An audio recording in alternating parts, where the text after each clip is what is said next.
Smooths ever itself out. get back, tell you what I'll do. If I ever get back, I promise to Hey guys, fabricate you. I'd like to introduce you guys real quick to our special guest. Just had him come into the room. Everybody, please welcome Tom Thummery.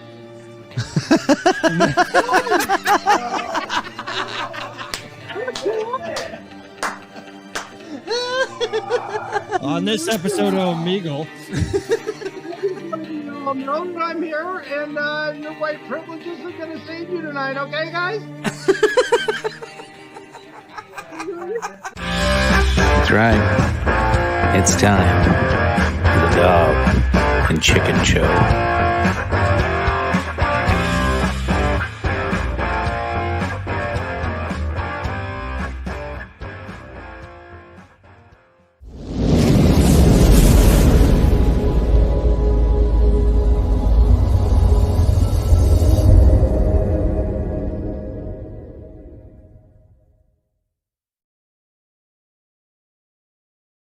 And welcome back, ladies and gentlemen. This is the Dog and Chicken Show, episode 97.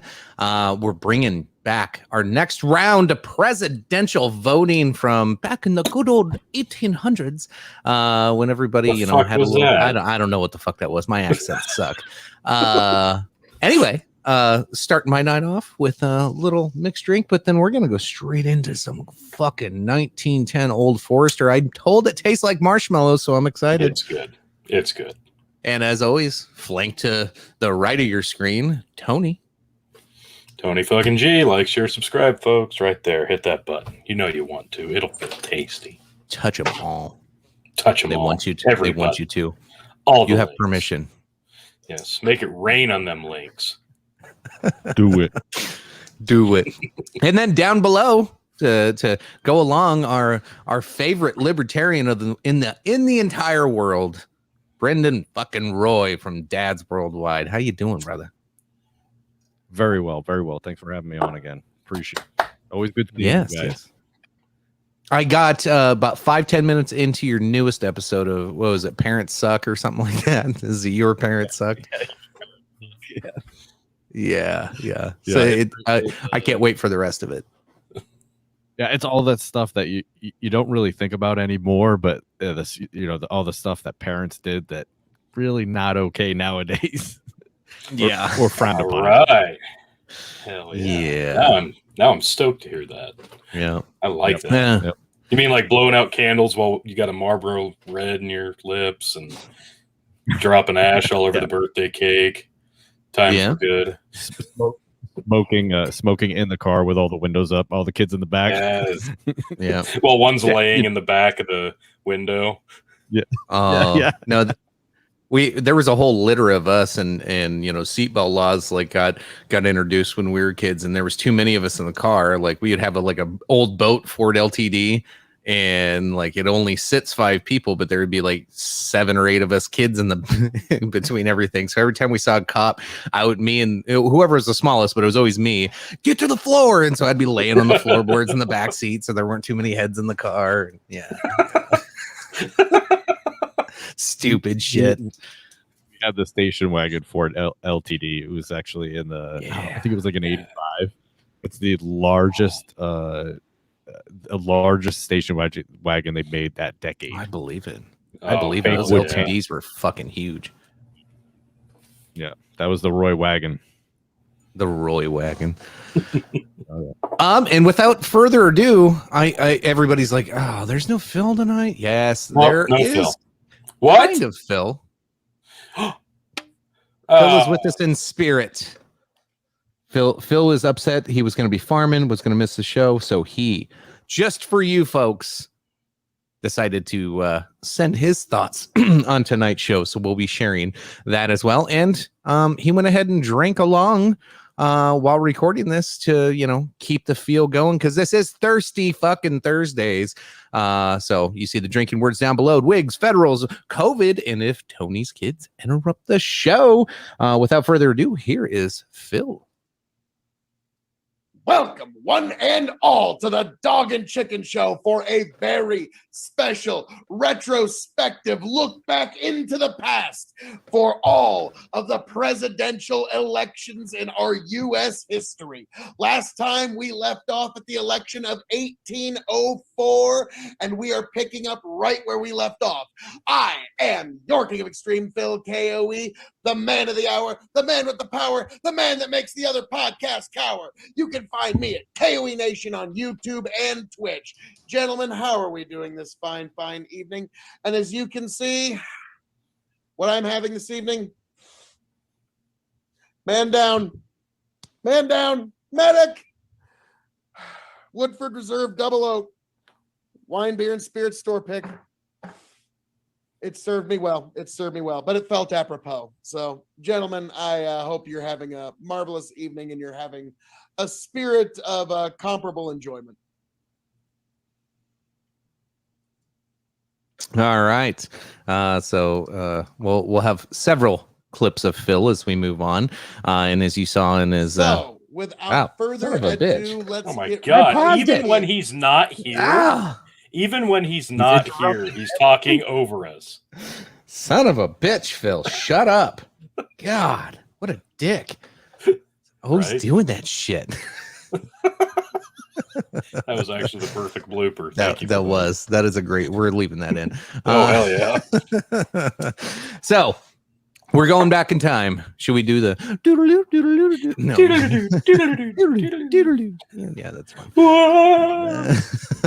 Going back in time to 1808. So in the spirit of this whole thing, again, so Nebraska doesn't exist, Iowa doesn't exist, New Hampshire exists. So Brendan, you get to be your current job and your current state, and we pretend you're in 1808. And how would you have voted and reacted in that specific election? So I guess I'm still in New York working at a dock, I guess, because that's what Phil assigned me in this whole project. Which You is- got Yeah. That's interesting. yeah. I think yeah, I was in Virginia. Yeah. He's a Virginia farmer. Yeah. Well, it was all country back then, right? So I guess. Well, I mean, Right. I guess It was New York all was still a city. orange groves. I don't know about Uh, that. So, I mean, are we assuming that we are the freedom-loving people that we are now?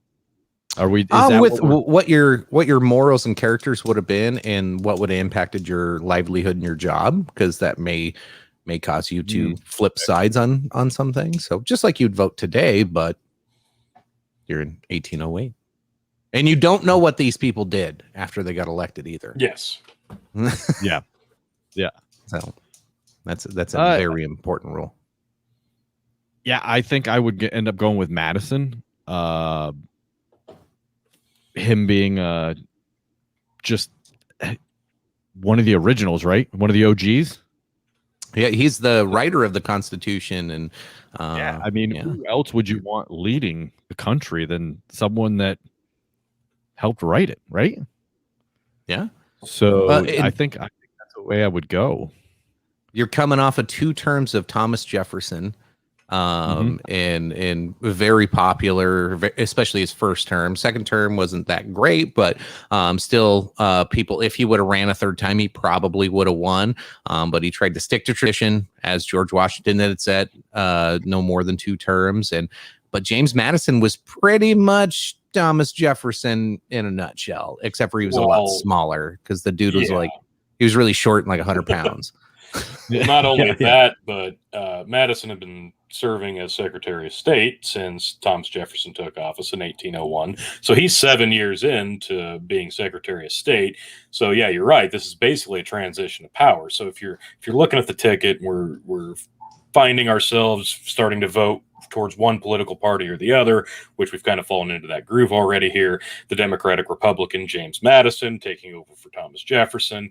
It's pretty obvious who the voters are going to flock towards, right? And as a fellow Virginian in this scenario, James Madison is an You're going easy homeboy. pick. Yeah. You have to at this point, and not just that, but because Charles Pinckney's, he's kind of a storied loser at the presidential elections at this point. So really, this is an open and shut for me. I'm going James Madison. He's the same party. He's from Virginia. It's just a transition from Thomas Jefferson to him. Simple as that. Yeah, I Yep. mean, you look at what James Madison, Thomas Jefferson, George Washington, they believe in that small central power, right? And the Federalists didn't. So I mean, how do you I mean, if you don't believe in a strong central power, then you can't vote a Federalist for a Federalist.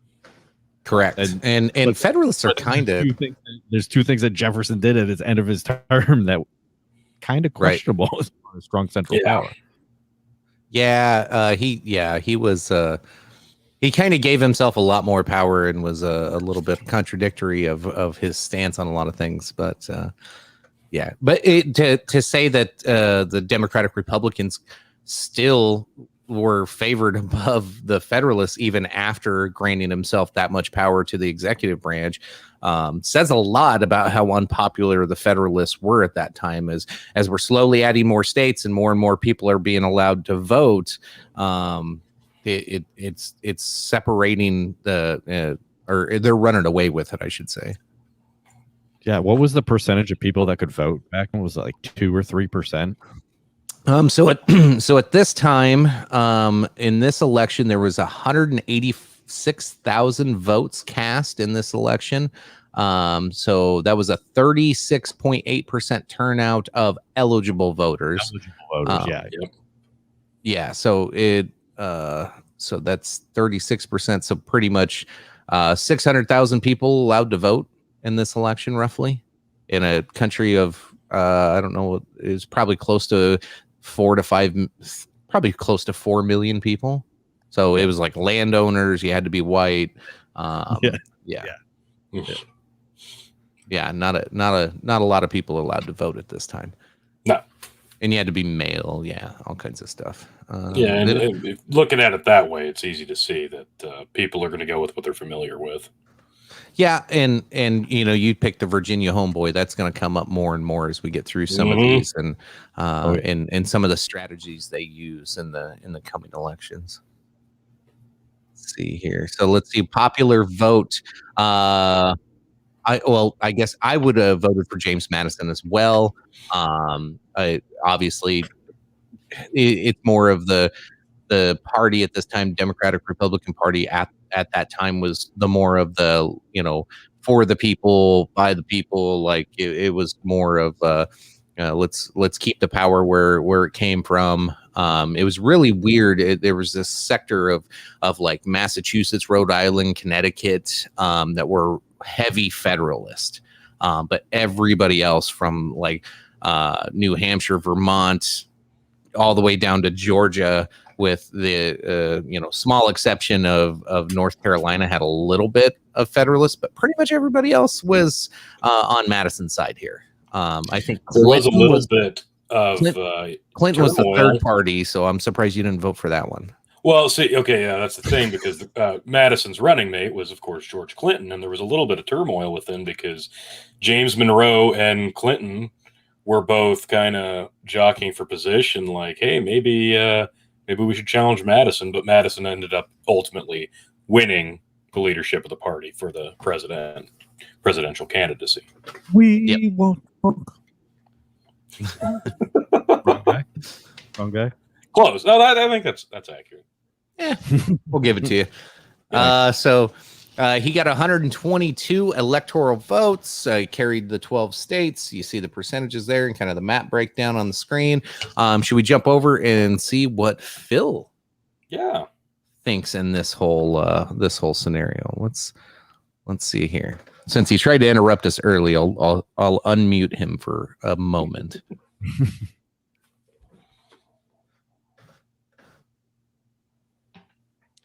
So, without further ado, let's get right in to the election of 1808. We have got the returning Charles Pinckney with his vice presidential candidate, Rufus King. And he is going up against Thomas Jefferson's golden boy, his hand-selected successor, because Thomas Jefferson decided he would continue the tradition of 2 terms and then go home, and he went home to Monticello shortly thereafter. At that point, like I said, Madison was the kind of chosen one, if you will. And they also gave the vice presidency once again to, I believe it was George Clinton, to try and stop any presidential hopes of his. Correct me if I'm wrong on that. But yes, so it came down to Madison versus George Clinton. So how would your king of extreme have decided this very important election? Well, you've got the previous candidate, pretty much the same ticket as 1804, and that's not a good thing. I don't think that's a positive selling point at all. I think that's actually quite a negative. So, to me, I would say putting up a loser a second time is not a good idea. And despite any reservations I would have with Madison because of the Embargo Act, which wasn't really bad, like it just had really bad effects. And if we're going along with the idea that I was a farmer in Connecticut, I think it'd be fair to say that at this point, Paul had died between the last elections, and now I am the son of the previous video's avatar, if you will. So, as the son of a revolutionary and a farmer in Connecticut, I would have to look at the fact that Madison wrote the Bill of Rights, for God's sake.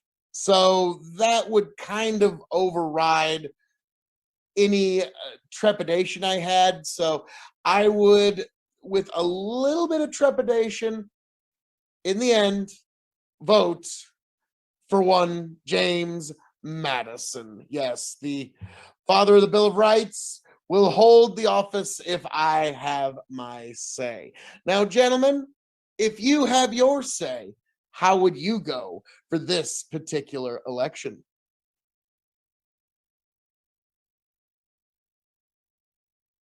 I love how Phil just assumes that we played his video before everything else. So, okay, maybe we'll play Phil first this time. Yeah, but yeah, I think no idea. Who's James Madison? Yeah. We're on a totally different election. What the fuck are you talking about, Phil? So we all agree. Yeah. Going with James Madison. Nobody really cares about Pinckney. Yeah, like Phil said, the same thing I was thinking. Like, you've put him in there how many times? He's a historical loser, and once again, he gets beat by over 2/3 the vote. So, yeesh, it's not a good look. Yeah, yeesh. Might be why. Like, I've always wondered, like, what would have happened if Al Gore would have kept trying? Would he have been the next Pinckney? Oh, absolutely. It's not like he got more likable. What? Yeah, I know. Oh. We'll get there eventually, right? We'll get there eventually. Eventually. All right. Should we go to 1812? A couple of things have changed in the country. Do we let Phil tell us about it this time? Yeah. We bring up Phil and see if he misses anything on here. We all know the year 1812, so this gets a little spicy and things heat up a little bit. So let's let me switch that over. I'm on too many screens here. I'm getting confused again. All right, Phil. Kick us off. Take it away. He's got a long pause here, apparently. And now we move on to the election of 1812 between, once again, President Madison and DeWitt Clinton. This one would be very difficult for your king of extreme because now Madison, I didn't mention last time, but Madison was an interesting fella. Him and Thomas Jefferson really agreed on the idea of wine as opposed to whiskey. to be the alcohol of choice for America. They thought that would be a huge cultural must. And in a lot of ways, Madison totally agreed with Jefferson in that. But in the end, as you can see, I'd say whiskey did kind of win out in North America. This one would be very difficult as a election because Madison's war, the War of 1812, I would not have been impressed. To quote George St. Pierre, I am not impressed by your performance. We had the executive manor destroyed. If it wasn't for Madison's wife, there's a lot of great pieces of art that would have been destroyed forever. Our soil was invaded, our capital destroyed. Not a good report card. Not a good report card. No. So I would begrudgingly be going for DeWitt Clinton. I know. Once again, you had me on record saying I would have voted for a Clinton. Oh God. Oh, know that this is in context, folks. Know that I would. Goodness gracious. But yes, the War of 1812 would have not been a very impressive thing to have to run with. But we will see. And gentlemen, I hand it back to you back at the studio. All righty. So Phil, not impressed by his performance. And again, I knew it. He's a closeted Clinton fan. I've been saying it for like a couple decades now. I got him on record now 2 times. I'm going to have to clip those out, and that's going to have to make our intros. Yeah, I think so. The big thing here is that DeWitt Clinton and James Madison, the incumbent, are both Democratic Republicans at this point. But the Northern Democratic Republicans, this is all according to Wikipedia, of course, had long been dissatisfied with the Southern dominance of their party, and DeWitt Clinton's uncle, Vice President George Clinton, had unsuccessfully challenged Madison for the party's 1808 nomination. So you've got 2 people from the same party, but here's the thing, the funny part, if you look down here towards the bottom, the Federalists were kind of in DeWitt Clinton's corner, but they were afraid if they went ahead and actually endorsed him on the record, that it would actually hurt his chances. So that tells you a lot about the popularity of the Federalist Party at this point. So you had 2 people from the same party vying for the position at this point, which actually is pretty interesting when you look at it now. Yeah, and there's a couple of other things that get added into this. So the Federalist Party did nominate Jared Ingersoll. He was the vice president nominee during this time. Let's see. Let's see.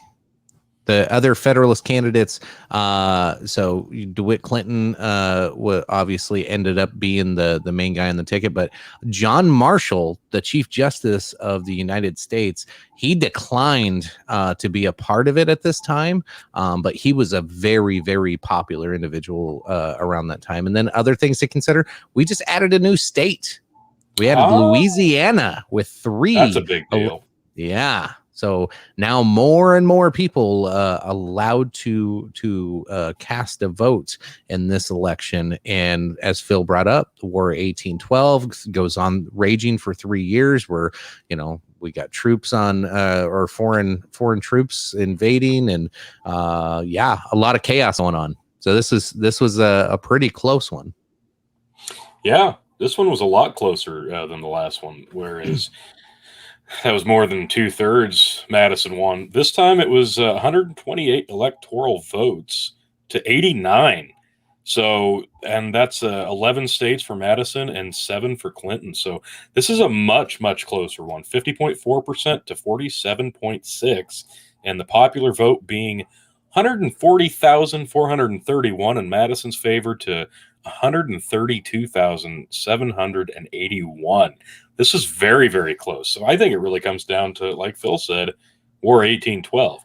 Now, as a Virginian in this scenario again, it would have been hard-pressed to not pick the homer, the guy that's the incumbent, the guy that you voted for last time. But the way I leaned last time was I didn't want towards the end of the voting cycles that we talked about, I was starting to go, we don't need to enter any new wars, and I would probably start taking that into account. So I think I probably would have maybe gone with DeWitt Clinton as well. I mean, you go, well, if I'm a Democratic Republican at this point, technically so is he. So it's not like I'm cheating on my party. So it actually looked pretty inviting to pick him instead of James Madison, the incumbent. Yeah, it was really weird back at this time too, because like a lot of these guys didn't really campaign. Like most people did it for them. Like they just kind of dicked around most of the time. So it's really interesting that it was that close during a war. Like campaigning back in 1812, obviously way different than today. And you're only chasing after the 600,000 people, but it would take you forever to get to Louisiana from the White House to go campaign. Like they're not visiting these places. Yeah, I think it's amazing that he was able to win during a war that he started. Yeah. Essentially, Yeah. And not very popular one either. So, I'm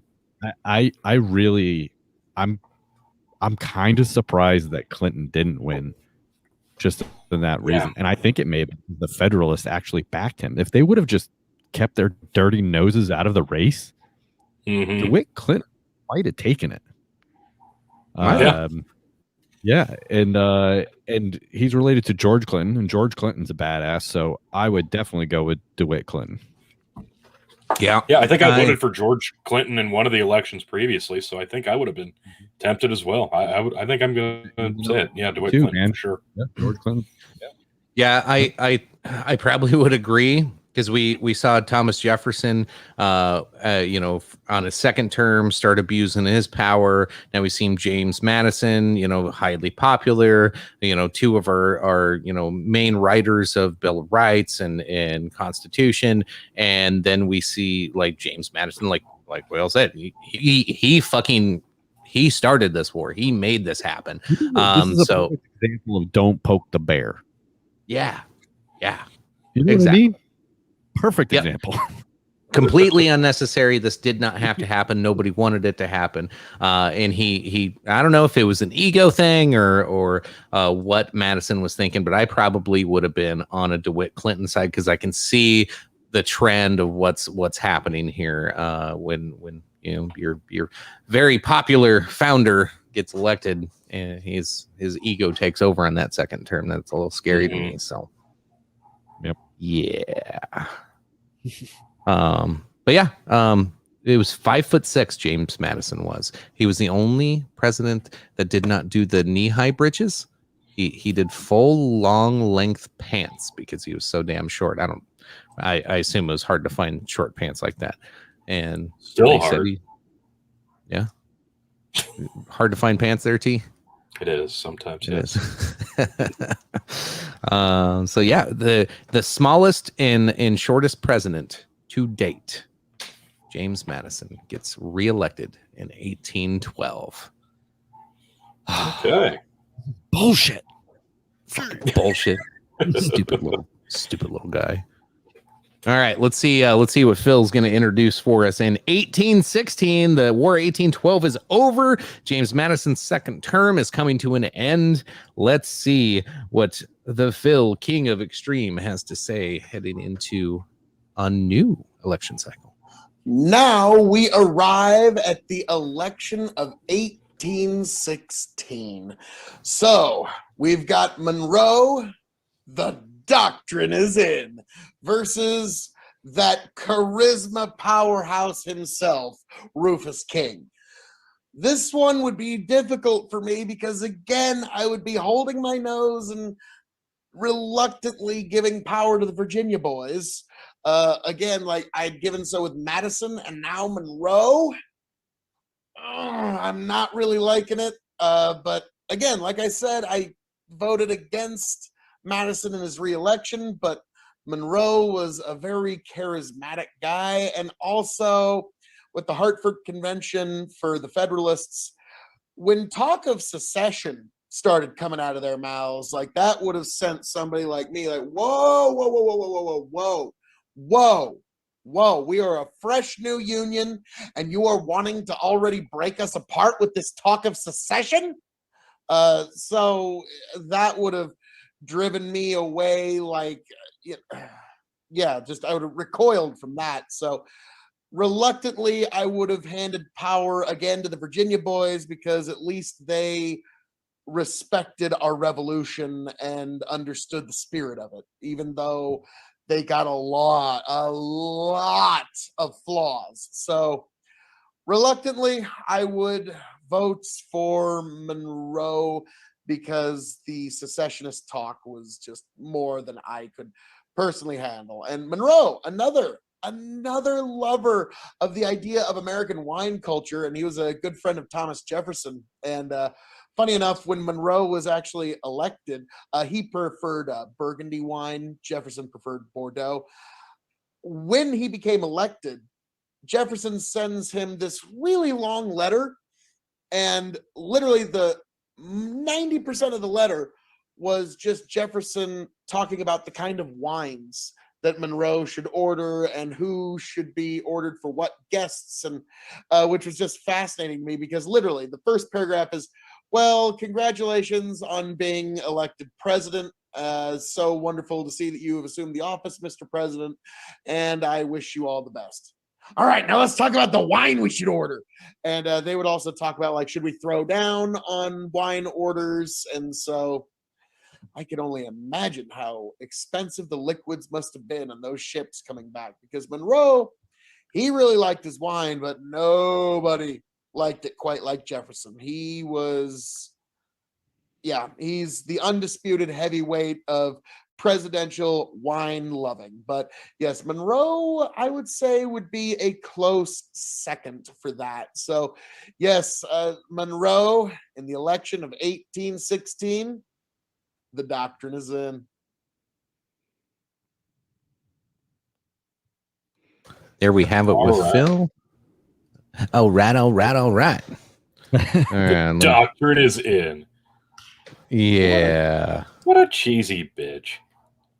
You know, he's kind of good at being a cheesy bitch, though. Yeah. He knows it too. Yes, he does. I heart KOE.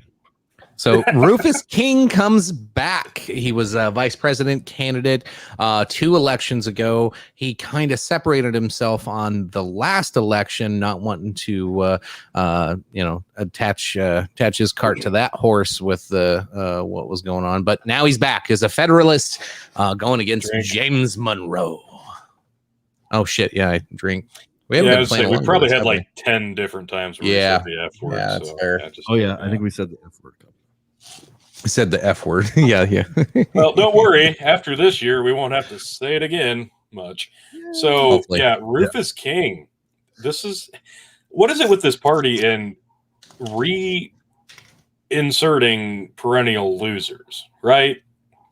I understand, like, the field wasn't huge, I'm sure, during all these elections, but and name is a name is a name. But, and again, this is very telling to what this party was doing at the time, because they just didn't seem to have a grasp on what was going to really resonate with the voting public. And this actually had a pretty good voter turnout, it looks like, with all things considered, after coming off of a war.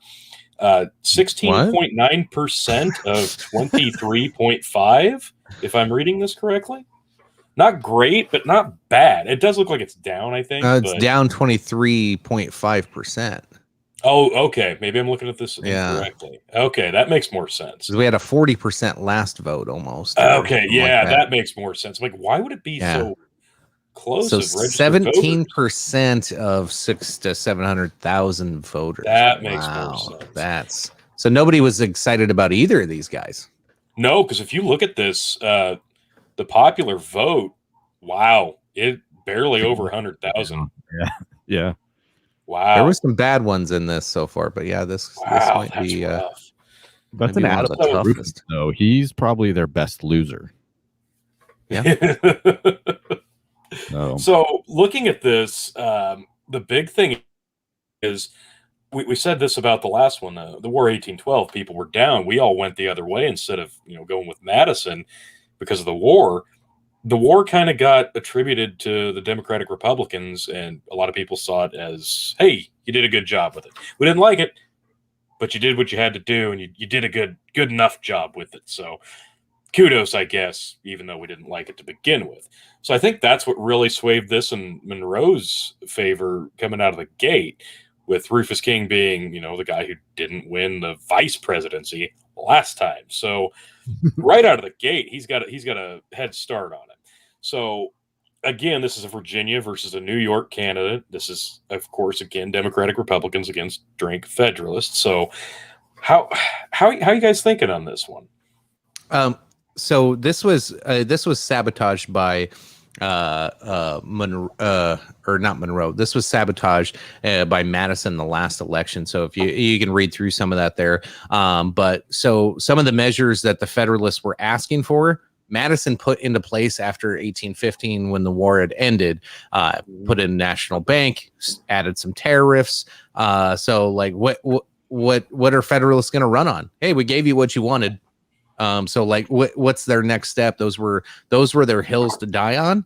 And they already had them. So like anything beyond that may have looked like Phil had said, the secession talk, like it just left them with only the bad things that people disliked about Federalists at the time.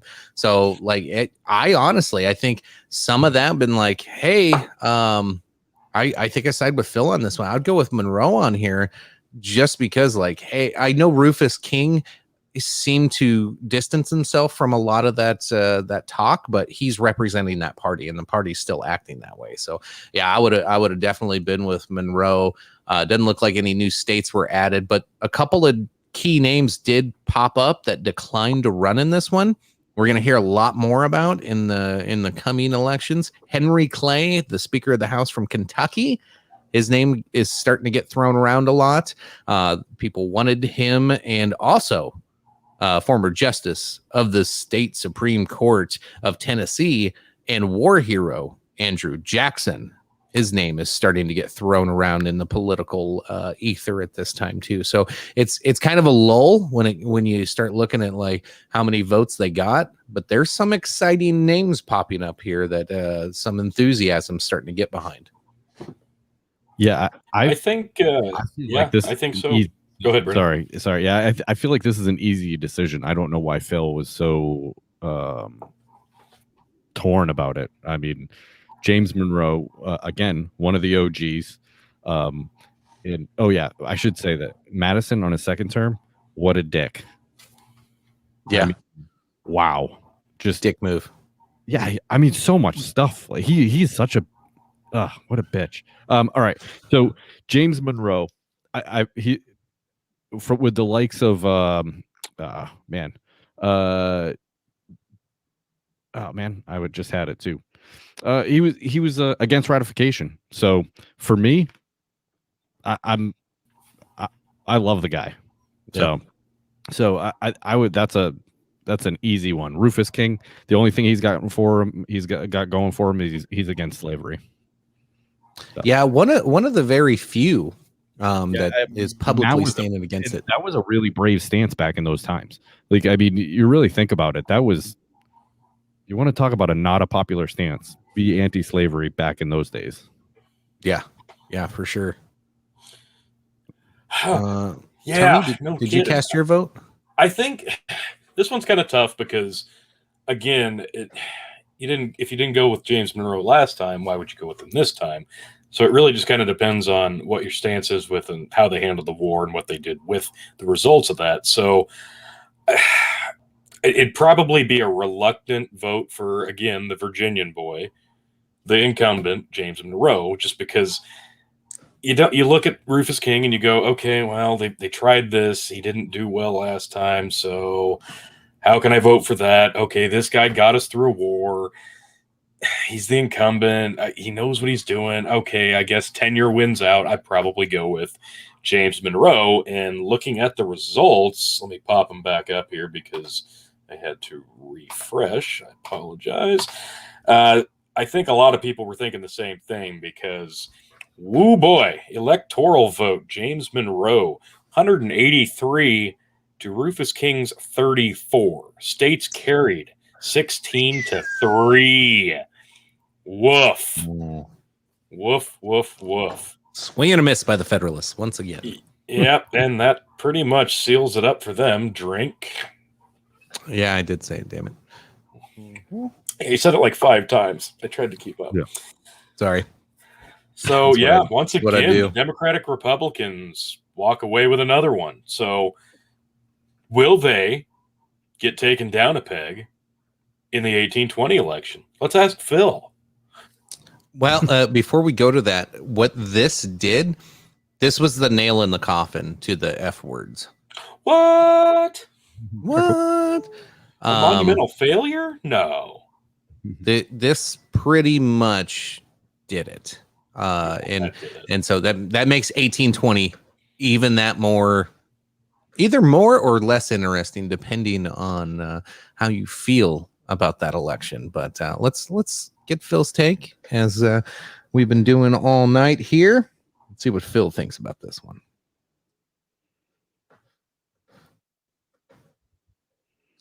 And now we move on to the election of 1820. And the contenders are Monroe versus Monroe.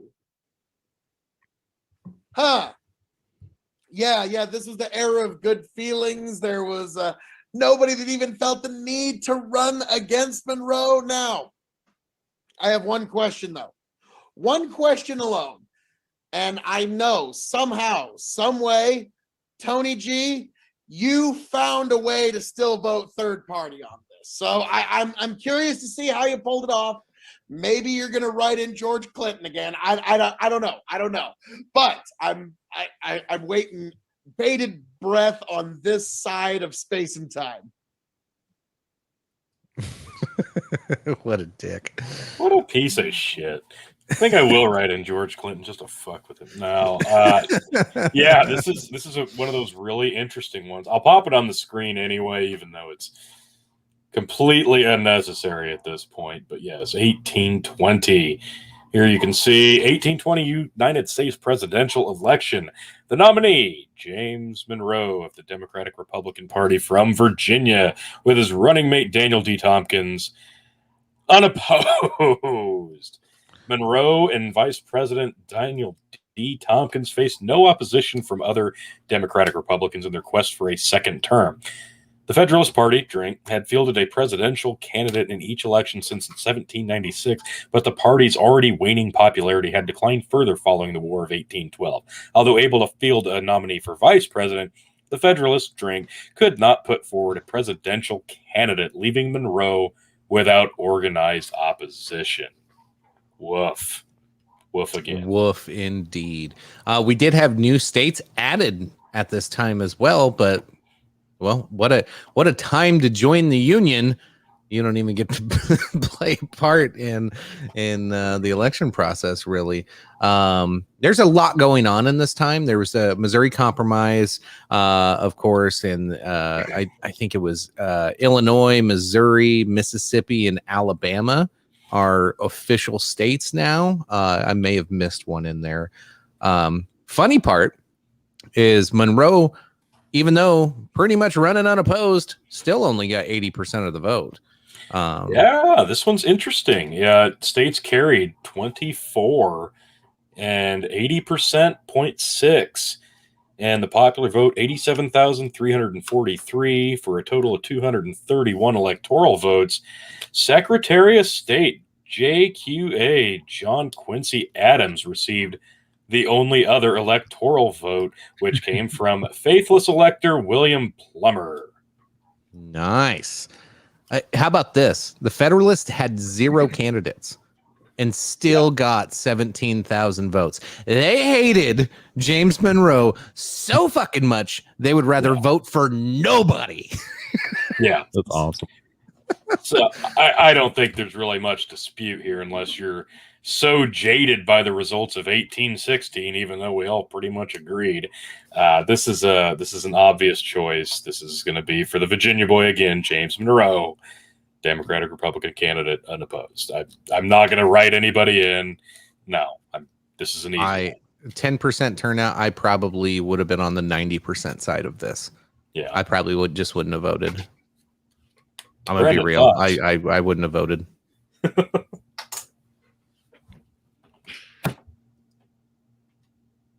Are you muted, Brendan? Oh, sorry. Oh no. Yeah. I mean, I don't think Monroe's first term was all that horrific, so I probably would just vote for him again. There you go. Yeah. Yep. Yeah. Let's see. I guess there's not a lot to talk about Monroe. I mean, he only had the one faithless elector. Yeah, right. I'm sorry, what was that? The Monroe Doctrine. Yeah. I mean that's pretty huge. Yeah, that Yeah. alone is a Basically, good to be- reason why he didn't have opposition. Yeah. Yep. So to be disengaged from Europe completely, unless we're attacked, that's pretty It's a pretty good stance. That's pretty awesome for in my view. That's pretty awesome. Yeah, I agree. I think this is an open shot one. And yeah, I guess it's weird that they didn't even attempt to put in another perennial loser. That's how disjaded I mean, what was Rufus doing? Federalists were.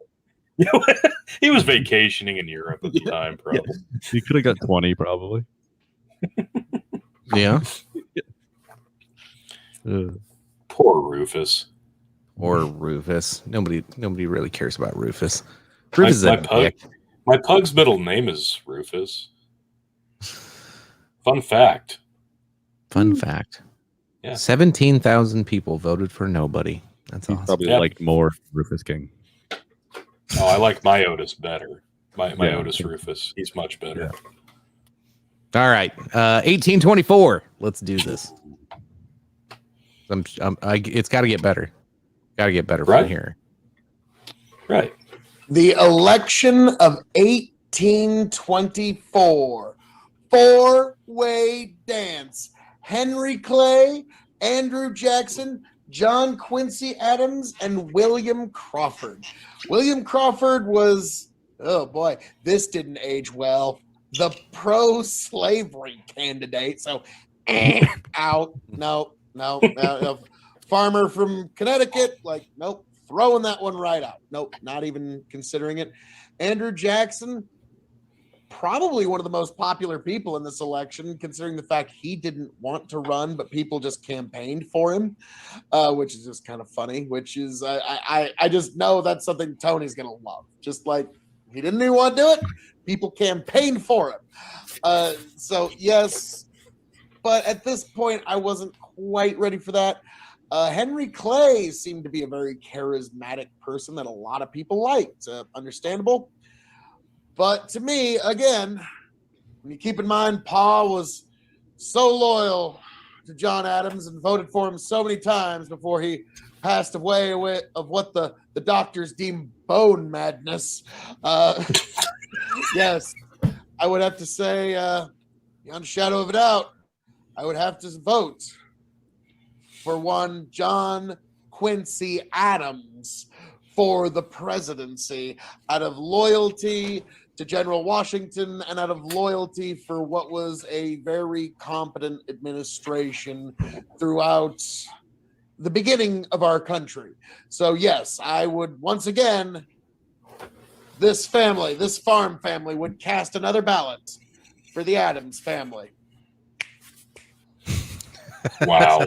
I'm sorry. Fucking You wow. fucking dick. I can't Wow. believe he did that. I can. I absolutely He's fired. can. He's fired. Yeah, that's No- fine. No more Phil.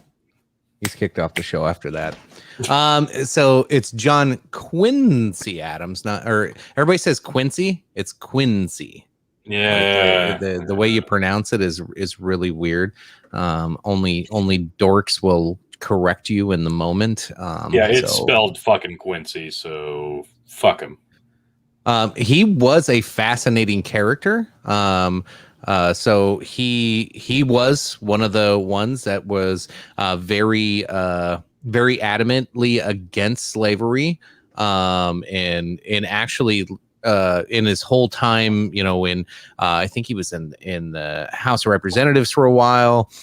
He'd done a lot of prior work, but like he had done a lot of grandstanding, if you will, in a lot of hearings, trying to debate slavery and human rights and why this is wrong.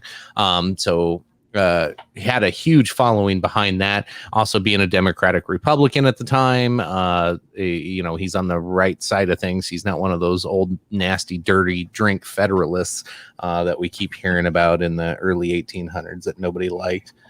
Yeah. Sorry, I had to drink on that. But yeah, there's a lot to look at with Quincy Adams. This is also, like I said, it was the end of the F-word party, and now we're starting to see new factions arise. We also do have Missouri as one of the new states. Like they were kind of in it last time, but nobody really cared. Same thing with Illinois and Alabama, Mississippi. But now they get a part. They get to play a part in this election, and it was very interesting with this race, how it all broke down and how it actually ended. If it were me, Crawford probably no. I may have been more of either a Henry Clay or an Andrew Jackson, which they kind of sound opposites at times. I like, Jackson was one of those super popular war hero. He almost had like a modern day cult following. But Henry Clay, he had like Monroe type power. Like he held that kind of aura. Everybody, was like, era good feelings. How do we keep that going? Henry Clay's your guy. So I probably would have been torn between them. And honestly, I probably would have voted for Henry Clay in this election. Yeah, this is so hard.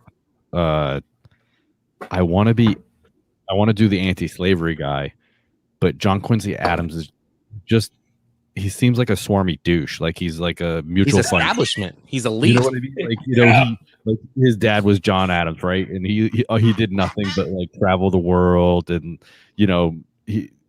man. And then Henry Clay's like, he's a politician, right? Like he's there. He says all the right things. Oh yeah, he's making deals. He's and like you said, Andrew Jackson has the cult following and is kind of a badass. Mm-hmm. So, man, this is a tough one. And then that other guy's running too. Yes, William H. Crawford. Yeah. Very popular. He's from Connecticut. He's a douche. All right. He's from Georgia. He's from Georgia. Oh, I'm sorry. I thought Phil said he was a Connecticut farmer or something. I'm looking at it here, and yes. Oh yeah, it does say Georgia, doesn't it? Yeah, William H. Crawford, a Democratic Republican, alliance to the old Republican Party, and home state of Georgia. There you go. Phil don't know shit. Okay. Not that influences you at all. Yeah.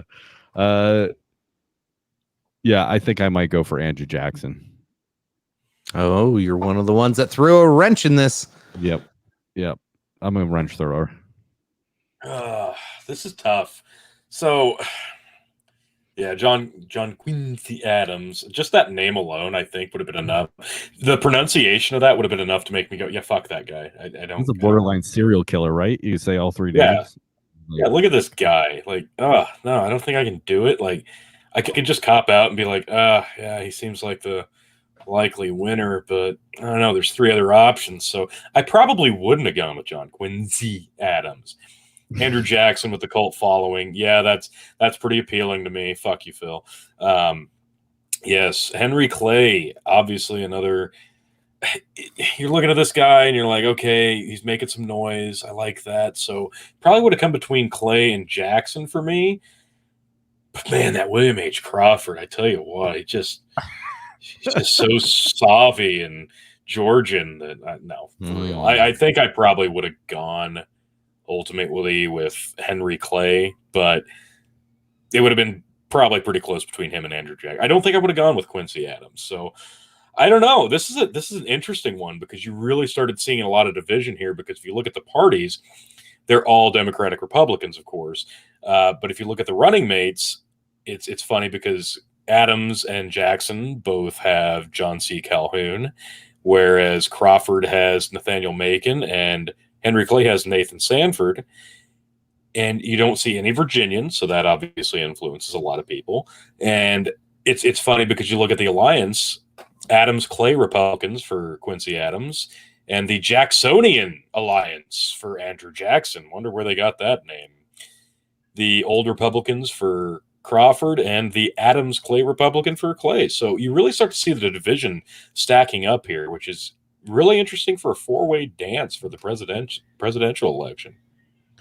Well, and this is one of the. So I said the last one was the nail in the coffin. This one was the dirt thrown on the grave. It's over. It's done. Federalists will no longer be talked about. Drink.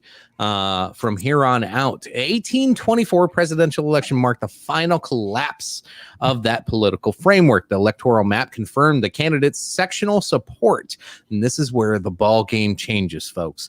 With Adams taking New England, Jackson having the wide majority voter appeal, Clay taking votes from the West and some from the South, and then the remaining South, Crawford taking East and South.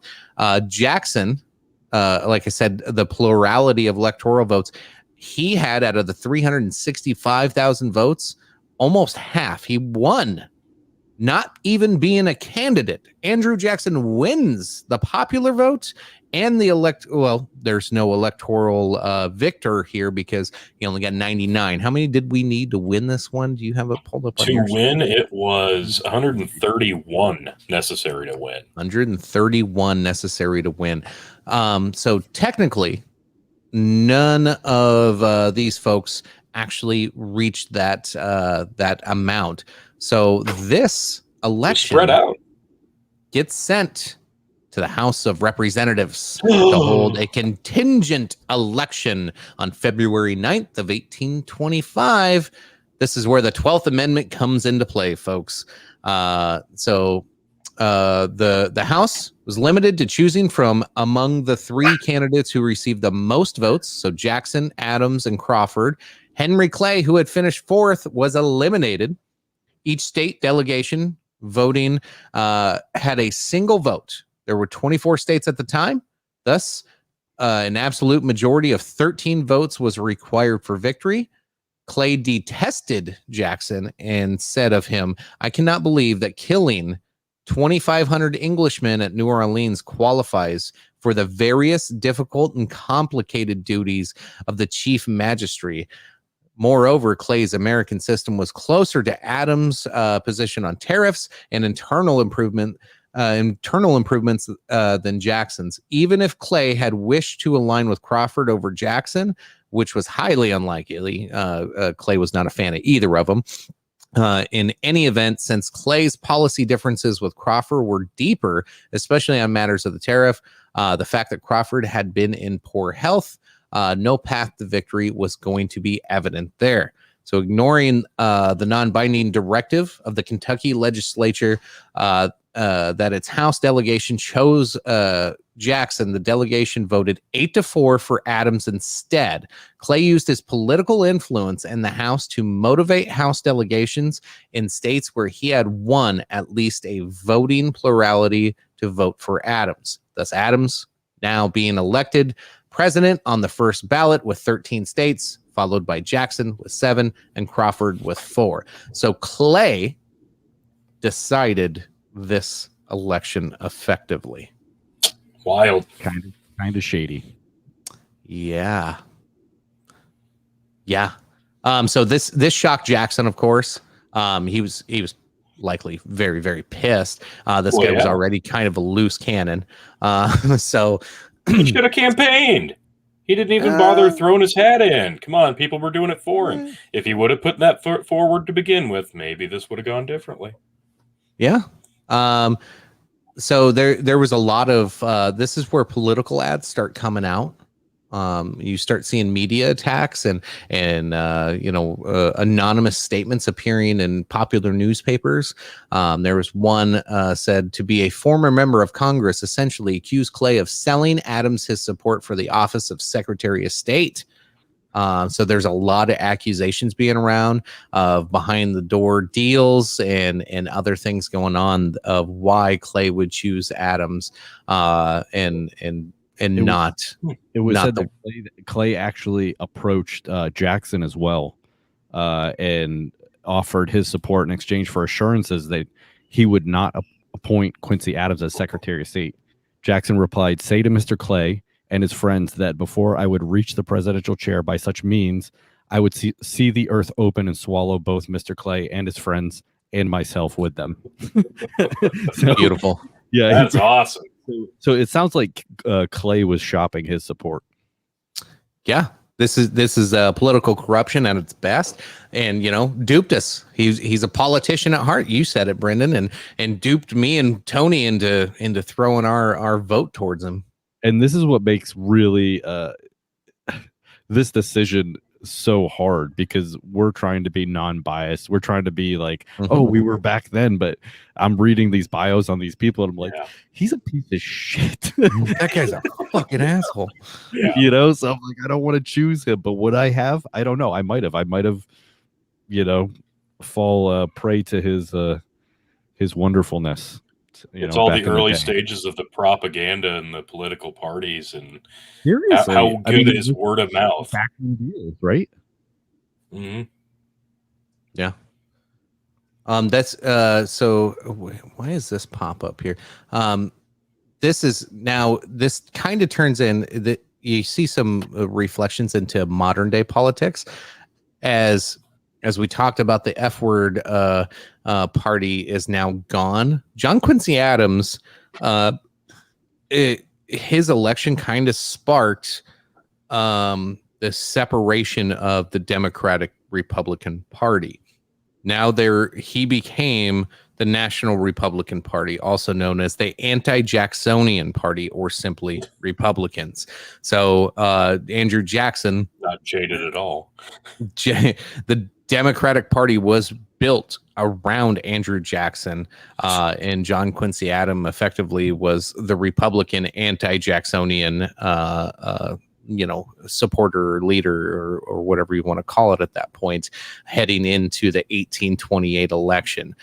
So very fascinating how like it just switched just like that. Democratic Republicans had won 1, 2, 3, 4, 5, 6, 7 straight elections since John Adams was the last. John Adams was the last Federalist drink that had won the presidency.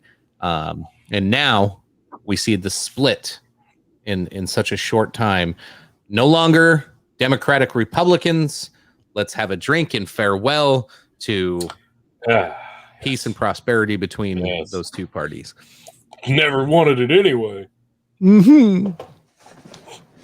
Now things get interesting. Yeah.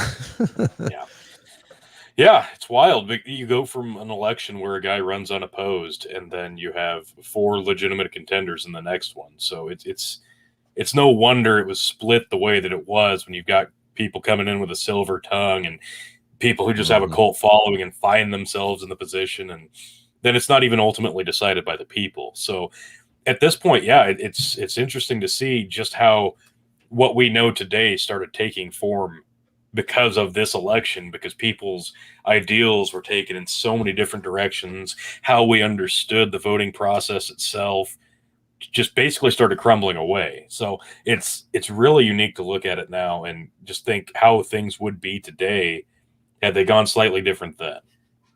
Yep, for sure. Let's get Phil back in here and see how 1828 goes, because things get fucking crazy now. I am so pumped to be alive in 1828 to watch this shitstorm go down. Oh no! Damn it! It's all right. We all fuck up, except for me. I'm awesome. The election of 1828. We put two big titans of American political history head to head. This would have been quite a time to be alive. John Quincy Adams, the reigning defending president, going up against General Andrew Jackson. Now, this one would have been a no-brainer for me. It would have been, beyond a shadow of a doubt, my vote would have gone to John Quincy Adams, who was, like I said, well-known Northerner, being a Connecticut farmer, that would have appealed to me. Also, he was one of the first people to say he actually wanted to eliminate the slave trade, and that would have been huge for me. Big old contrast with General Jackson, okay?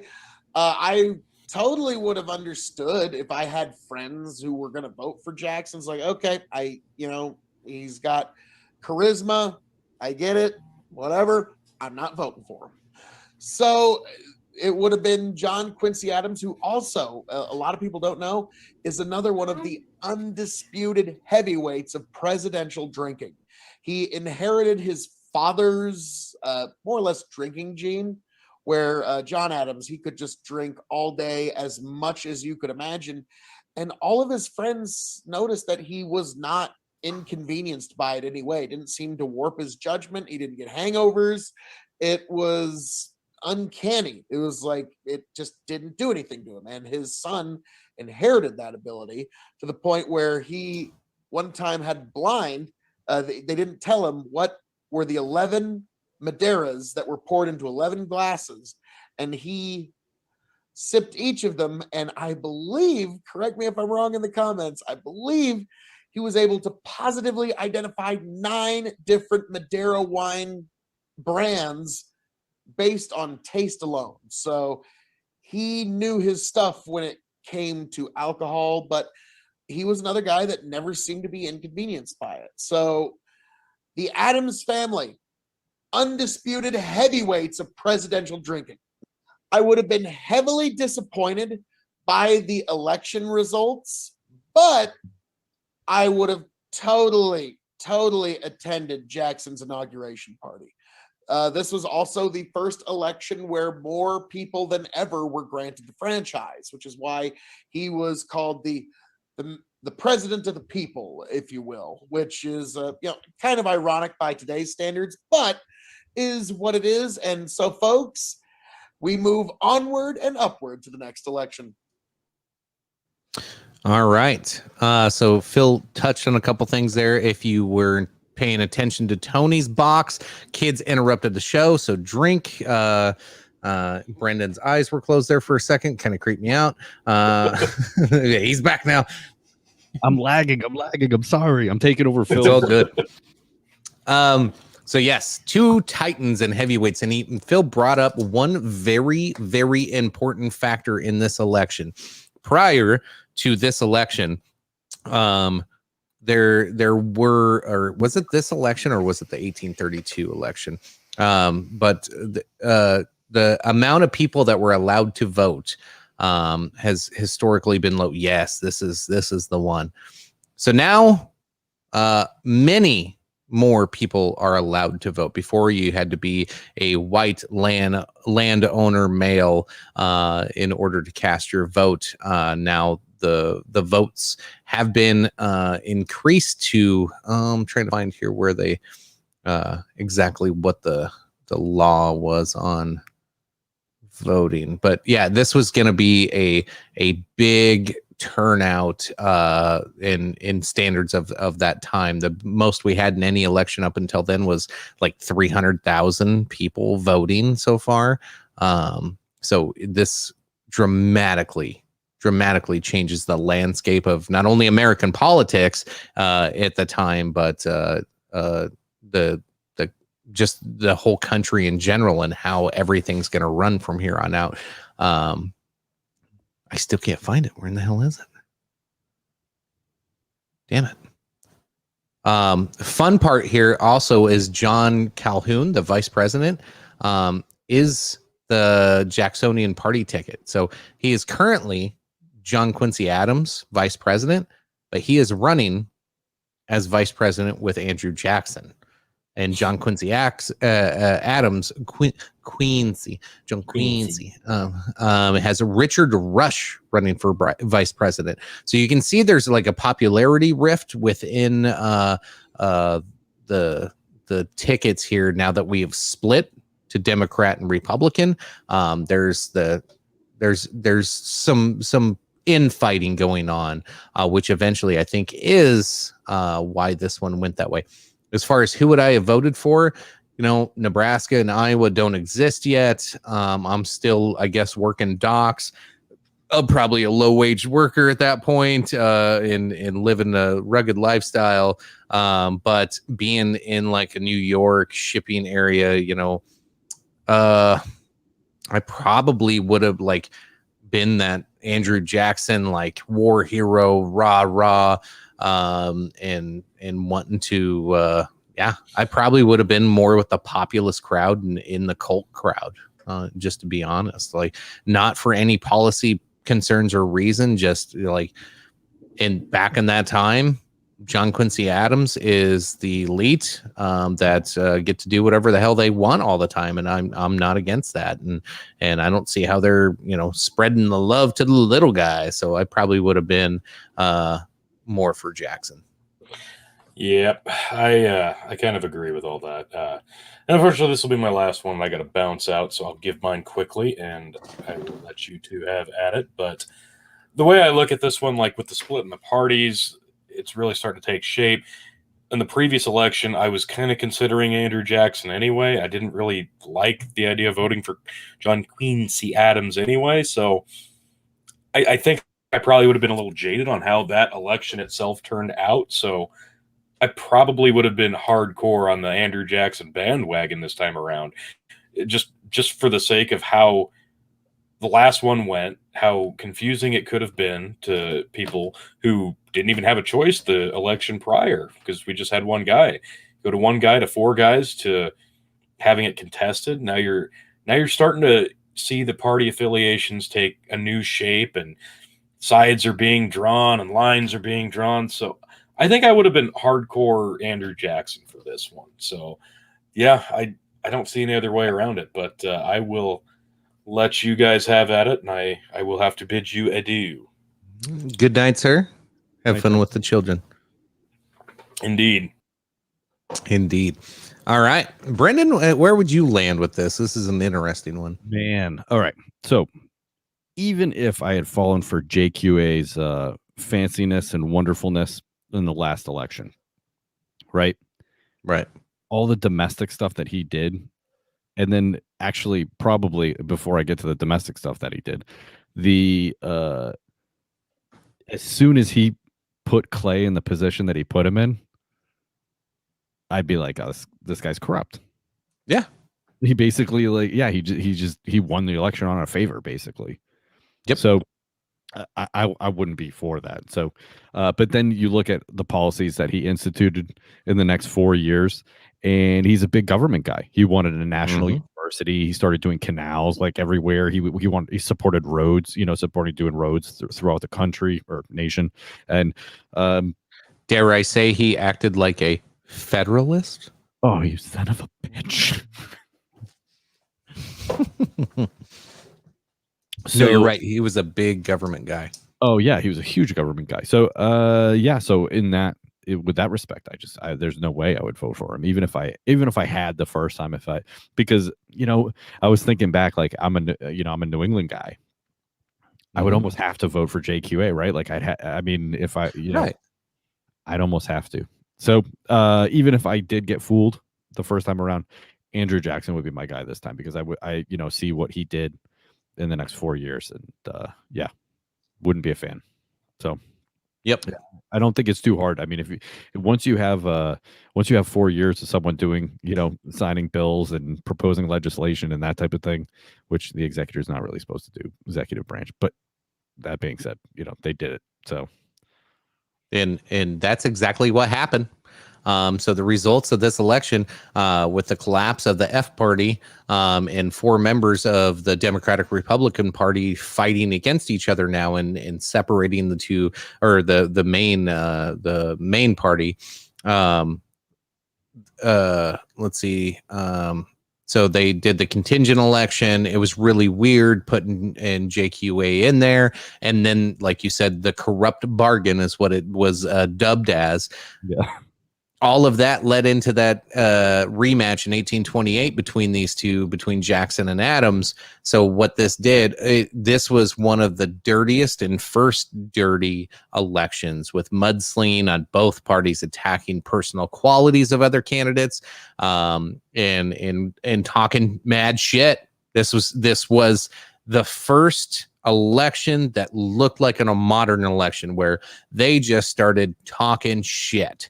And spreading rumors and telling some dirty, dark secrets. And this started getting pretty cutthroat.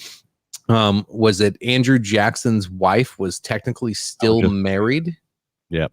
And they were calling them adulterers. And and then she died shortly after he got elected, I think. And he attributed that to all the stresses of all the stuff that was said about him. Yeah. So. Typical Democrat blaming everybody else. Anyway, sorry. Yeah, but we should go over that. They're not a typical Democrat, right? No, I mean, this is kind of backwards. Like Democrat Republicans, really. I mean, it was just like I don't know. The both parties are still trying to find themselves at this time. So we'll call this Jacksonian democracy at this. Right. This is totally different than what everybody was looking at. Anyway, so this was a crazy election. But it wasn't that close. Turnout. Now this is again, they expanded voter rights. So prior to this, only 3.4% of the American population was allowed to vote. And this got expanded to almost 10%. So 3 times more people are allowed to vote now, which is significant. Like now you're having the common man. Sorry, go ahead. No, I was saying that's huge. Yeah. Yeah, that's a massive change. So with the ongoing expansion of right to vote to most white men, the election marked a dramatic expansion of the electorate. Several states transitioned to a popular vote for president system, leaving only South Carolina and Delaware as the states in which legislature chose presidential electors. So, whether how we eventually get to that electoral college process is being shaken up at this time as well. So this election runs from October 31st all the way to December 2nd, so lasts over a month. Need 131 to win. Andrew Jackson, landslide victory, gets 178 of those 131. John Quincy gets 83, so that's a 55.5% of the popular vote versus 44%. Over 1 million people voted in this election. We're at, 1.13 or 1.14 million people roughly voted in this election. So yes, our candidate or our electoral pool has significantly grown. The only areas that Adams really won was kind of New England. Otherwise, nothing else. Jackson ran. He won most of New York, Pennsylvania, Ohio, Virginia, which West Virginia wasn't actually part of it yet, and everything south. Anything that was on the eastern seaboard went from Maryland on up, went to Adams. So that's where higher population density was, but rural, smaller states from the ones I described on the western side and southern side went to Jackson. Quite a landslide. Big. Okay. Killed it. Let me see here. Now I got to try to run 2 separate screens. Oh, good God. Well, I think that says something about society too. Like, right? I mean, if they saw the shadiness that happened in the Quincy Adams thing, right? I mean, that says something about, at least at Yeah. least people were a little more principled back then. They were like, well, I'm not going to vote for this jackass. He's corrupt.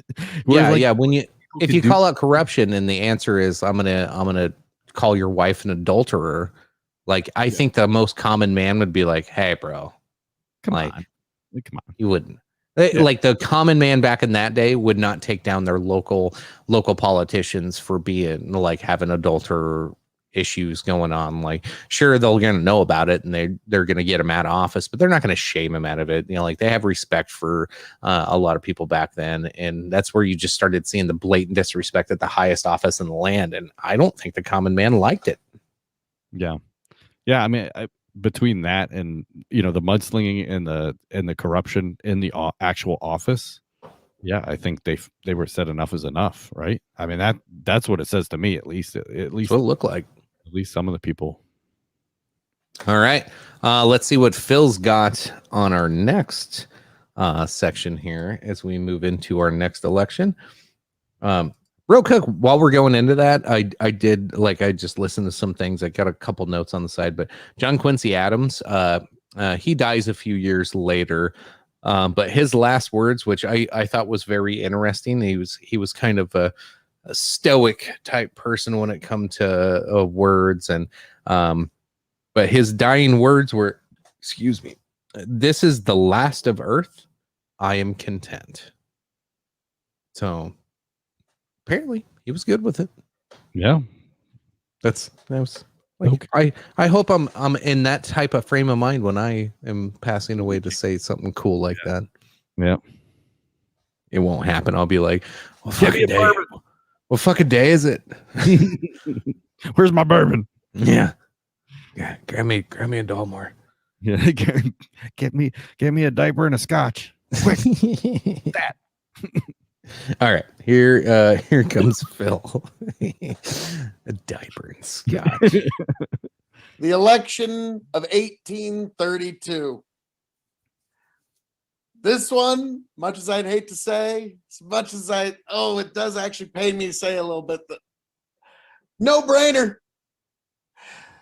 His last words when asked what his greatest accomplishments were, his children asked him, General Jackson, Mr. President, what was your greatest accomplishment? And he said, I killed the bank. And that is why he killed the bank, bitches. He killed the First National Bank. Sorry, that alone, bam, gets the check mark. Begrudgingly, I give my vote to Andrew Jackson. What else is there to say? Destroyed the bank. Come on now. You can shake your head. All you at home, you can shake your head all you want. But again, you gotta enjoy it when you can. Back to you, gentlemen. That was a lot quicker than I thought it was going to be, but no, he is absolutely right. So the national bank that the Federalist Party wanted put into place, I think James Madison did it to eventually, we talked about that earlier, how we kind of helped just destroy their platform and gave them nothing to run on. Now there's nobody there that actually gives a shit. So Andrew Jackson says, yeah, I don't like this whole national bank thing, this federal banking thing. I thought he didn't do that till his second term. That's what we're getting into, and that's kind of what he ran on. Oh, okay. I see what you're saying. Yeah, I mean, I think his first term was pretty good. So again, I you can look at the 4 years previous, and then who's he running against? Henry Clay. Yep, Henry Clay comes back. People were sick of that corruption. They didn't want that guy. Yep, he's a dick. Although there was another two nominees. There was John Floyd and William Wirt. So you had John Floyd was referred to as the Nullifier Party. I don't know anything about that. But I do remember hearing about the anti-Masonic Party. That was William Wirt and the party he was running in on. Let me try to, since I don't have Tony to help me share some of this here. jump back and forth here real quick. Let me get Wikipedia pulled up so we can kind of read through all these goodies. Here we go. The election saw the first use of the presidential nominating conventions. Democrats, Republicans, anti-Masonic parties all use conventions to select their candidates. Jackson won renomination with no opposition, and the 1832 Democratic National Convention replaced John Calhoun with Martin Van Buren. The National Republican Convention nominated a ticket led by Clay, a Kentuckian who had served. We know about Clay at this point. And the anti-Masonic, one of the first major U.S. third parties, nominated former Attorney General William Wirt. Now, I don't know much about William Wirt. I like the name has come up in history before. I know I should know more about him. But I haven't had time to like dig into that because there's other things, the Whig Party. There's so much going on, and Andrew Jackson's just the focal point of the whole fucking thing. Drink Whig. Yep. This is probably one of the most fascinating times in American politics and political history. But it's so focused around Andrew Jackson that it's like, and there's so much going on. Like Andrew Jackson fucking like clubbed somebody. Two people tried to kill him, I believe. And like one of them, like he like came up with a cane and just like kept beating the shit out of him even after they fucking restrained him. Like Andrew Jackson wasn't a guy to be fucked with.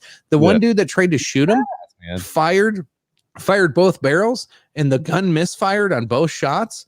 And then afterwards, they went and looked and inspected the gun. There was nothing wrong with the gun.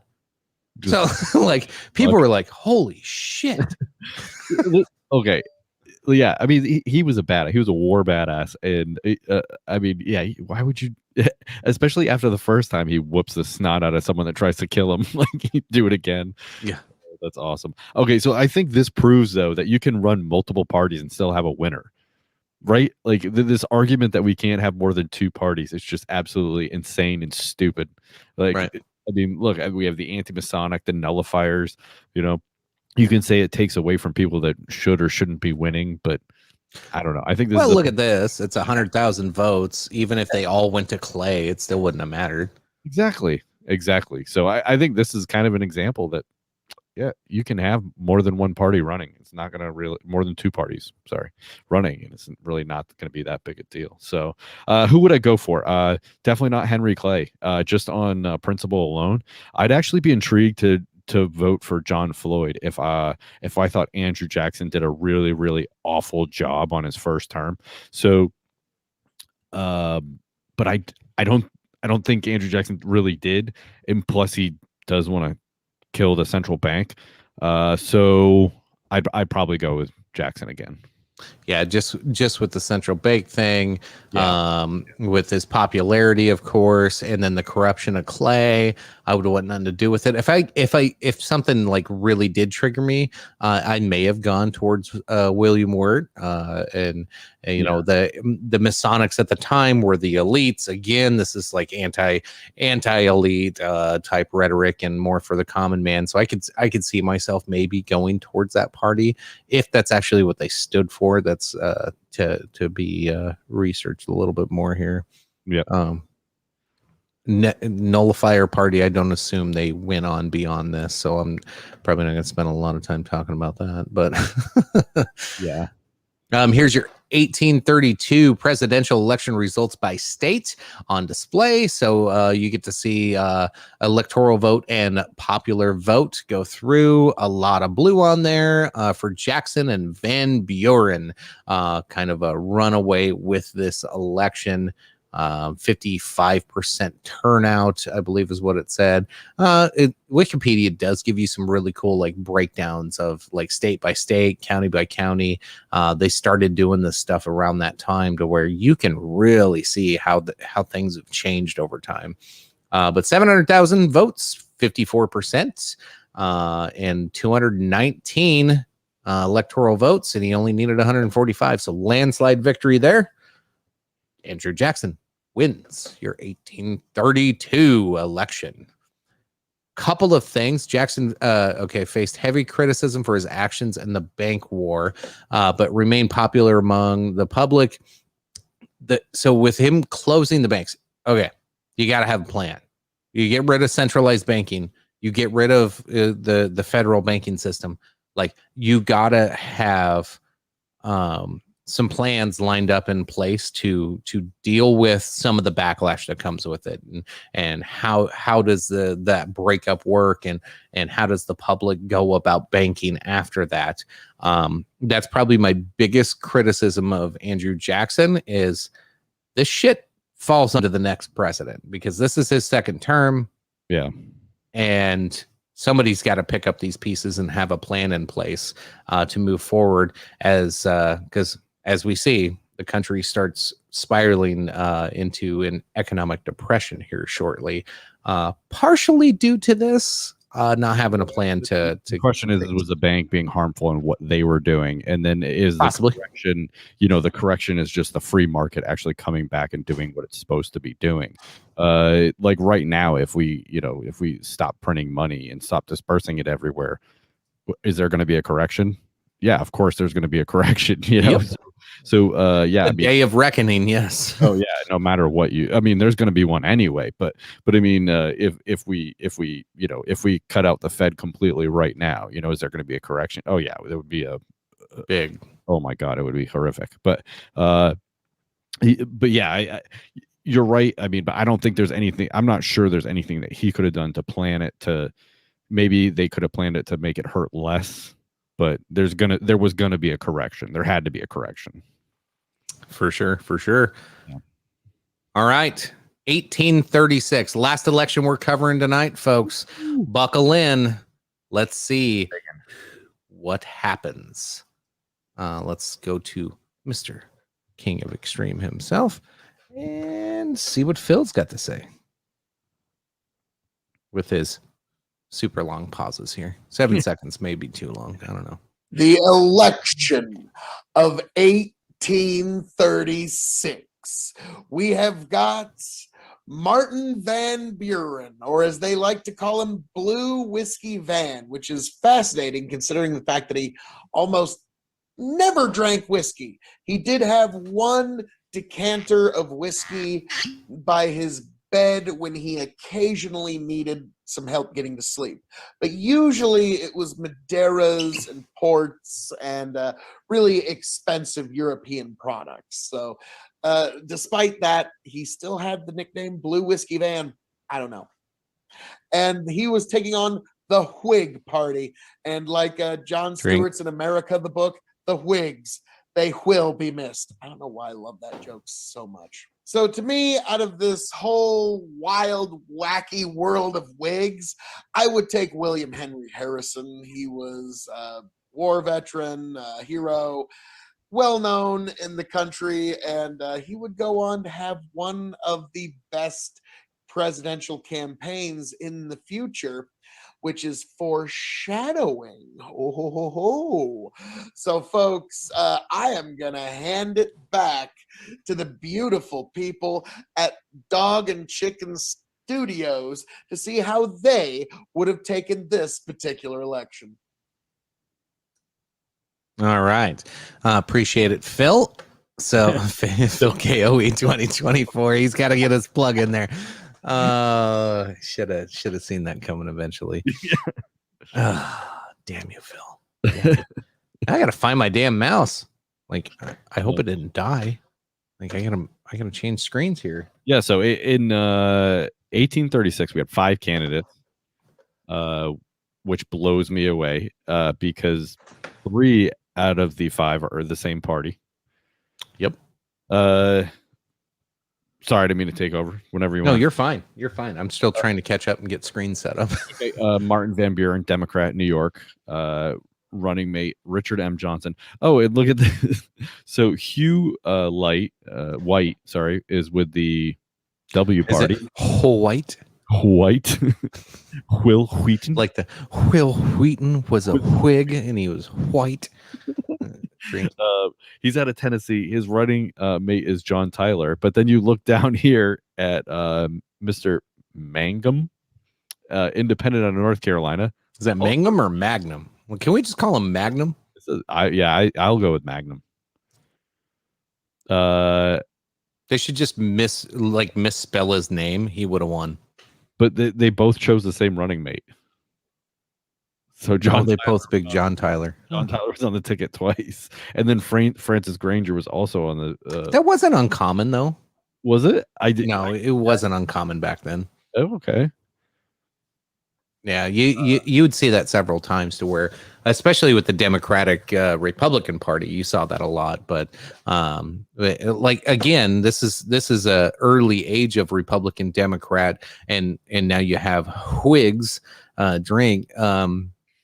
This is not a defined political atmosphere in this time. Like this is between Andrew Jackson and Civil War. This is chaos time in American politics, and to where you're starting to have not only the embargo issues, you're having issues with slavery, you're having issues with economic growth and lack of governance. You're having voting right expansion to where people are getting their voices heard. Like there's a lot of shit that happens in just a couple decades. Yeah. And look at how many parties just in the last 20 years that have just evolved. Yeah, it's pretty crazy. Yeah. Which was all for the good. The more voter expansion, the more voter rights, the more evolution you get of all these parties, it's good. It works itself out in the end to more and more accepting outcomes. It takes a lot longer than it should, I'm sure, but yeah, damn it, like you got to start somewhere. So let's see, where'd you leave off? You were talking the five candidates. Talking about the candidates. Yep. So I think I left off at William Henry Harrison. So from Ohio, we had, like you said, Hugh L. Hoyt, Daniel Webster, and Willie P. Magnum. I'm calling him Magnum. I don't care. He deserves it. Daniel Webster, I believe he was one of the ones that was talking about secession. The Hartford Convention. I have to look. Oh, was he involved in that? Which one? Daniel Webster? Could be wrong. Yeah, Daniel Webster. Yep. Daniel Webster, National Republican Party. He's a former F word. Son of a bitch. Let's see. Nullification crisis. Let's see. Webster supported Jackson's defiant response to the nullification crisis, but broke with the president due to disagreements over the bank. Yeah, he was definitely a Federalist. Yes. God damn it. Here we go again. Microphone's catching my cup. Oh. I'm really curious to see what happens here with some of these parties we don't hear about. So anti-Masonic party nomination. After negative views of Freemasonry among a large segment of the public began to wane in 1830s, the party has already begun to disintegrate.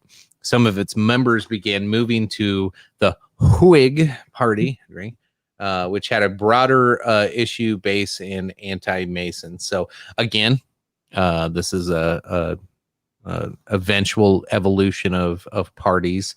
Nullifier Party had also begun to decline sharply since its previous election after becoming clear that the doctrine of nullification lacked sufficient support outside of the party's political base of South Carolina to make nullifiers more of a fringe party nationwide. So that's good. That's where they went. It's probably over for them at that point.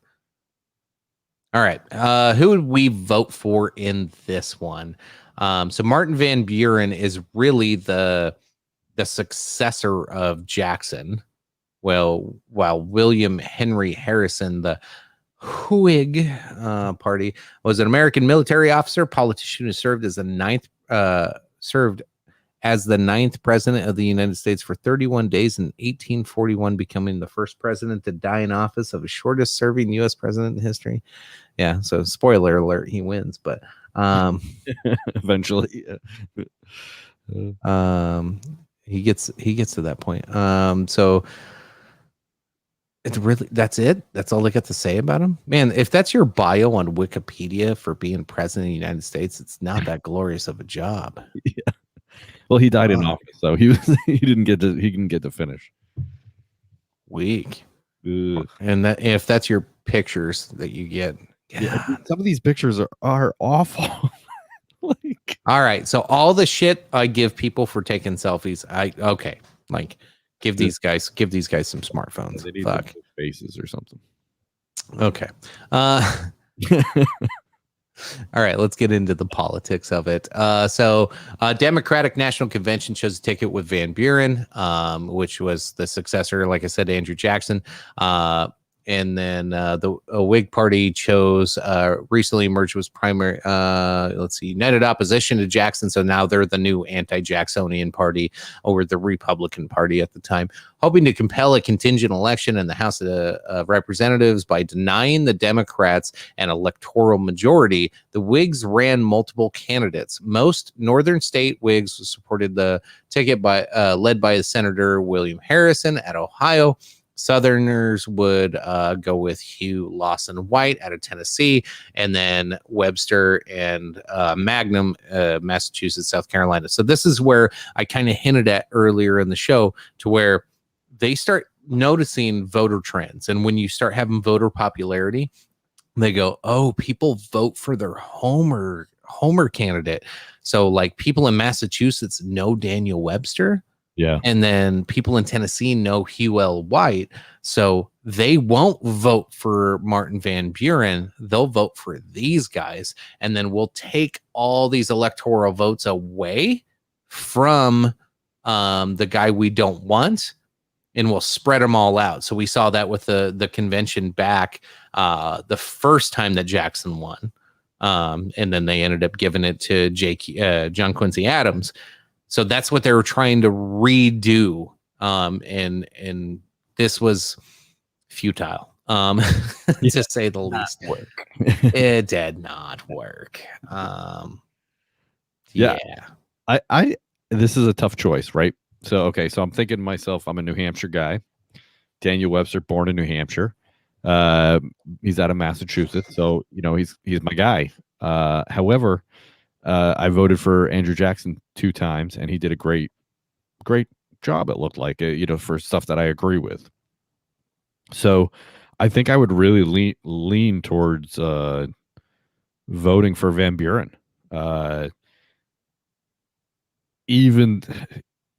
But I don't know if I found out what their party was doing, trying to suck all the votes away just so they had to, go to the House, to get the win. That's kind of slimy in my opinion. So then I would definitely probably vote for Van Buren. So I'm going to say I would go with Martin Van Buren for this go around.